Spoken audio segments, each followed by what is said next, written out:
Welcome back. Today we are making this super decadent gluten-free chocolate cake.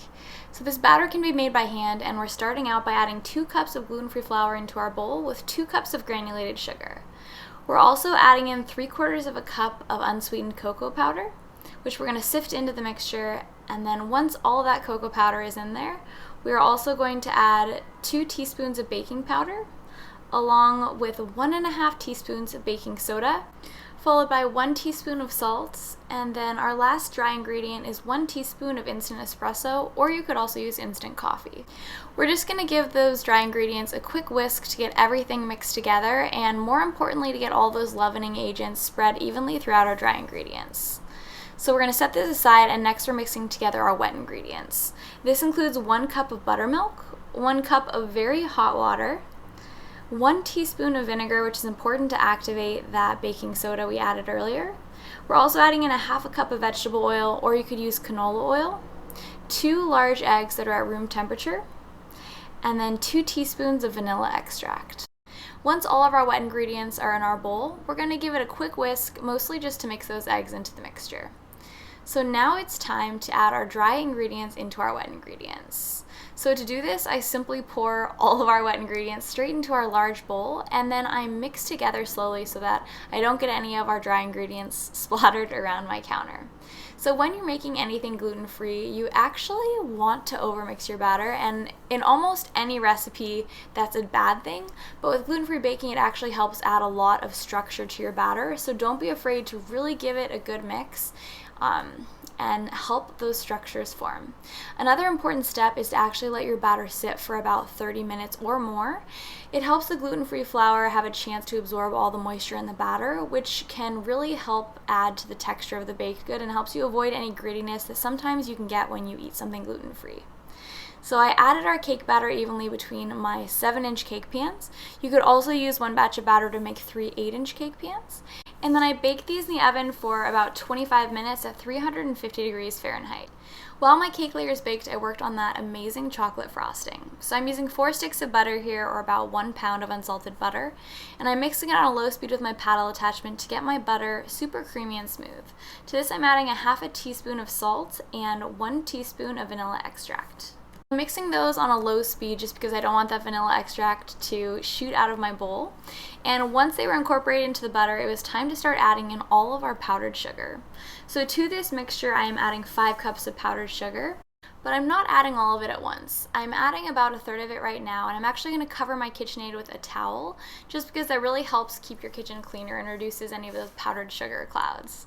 So I'm also adding in some of our cream as we do this, just to help the mixture come together more easily and to make it a little bit easier for your KitchenAid to make that frosting. Once I had incorporated all of my powdered sugar, I added in some melted chocolate. And when I say some melted chocolate, I mean 2 cups of melted dark chocolate.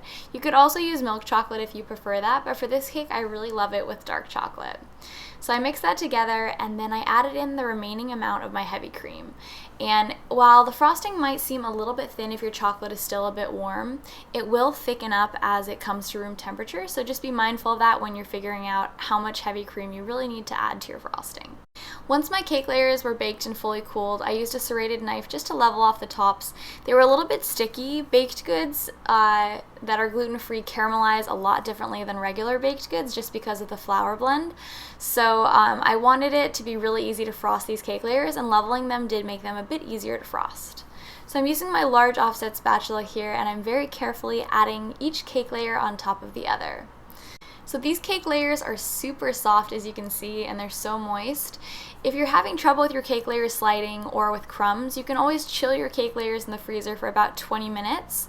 This helps them be a little bit firmer and keep their structure better, and it just makes them easier to frost. So that's always a great tip if you are struggling with a lot of crumbs. So I began to work on my crumb coat and covered the cake in a very thin layer of our chocolate buttercream, and I smoothed it using my bench scraper and an offset spatula. I chilled the cake in the freezer for about 10 minutes. You also could pop it into the fridge for about 30. And once the frosting was firm to the touch, I worked on my second thicker layer of frosting. So again, I used both my offset spatula and my bench scraper to get a really nice smooth coat of frosting. And I then chilled the cake one more time once it was smooth because I wanted to paint some melted chocolate on the sides. So I chilled the cake for, again, about 10 minutes in the freezer, and then I brushed some of this melted chocolate onto the sides just using a kitchen brush. I used my bench scraper to scrape away any of the chocolate that got on my cake board, and then it was time to pipe some frosting around the top of the cake. To do this, I'm using one of my favorite frosting tips, an Ateco 869, and I'm really taking my time with these dollops. So this is real time, you can see it's nice and slow, and I'm just enjoying the process. I used my leftover melted chocolate to add to the top of the cake and created a really fun swirl pattern with my small offset spatula. This chocolate is going to firm up and it does make it a little bit hard to cut into the cake, but if you use a heated knife, you won't run into any problems. Just be sure you don't make this layer too thick. The finishing touch was adding some chocolate sprinkles around the top, and then we were ready for my favorite part, the taste test. So again, using a heated knife that I dipped in some hot water and then dried off, I cut myself a very generous slice of this gluten-free chocolate cake.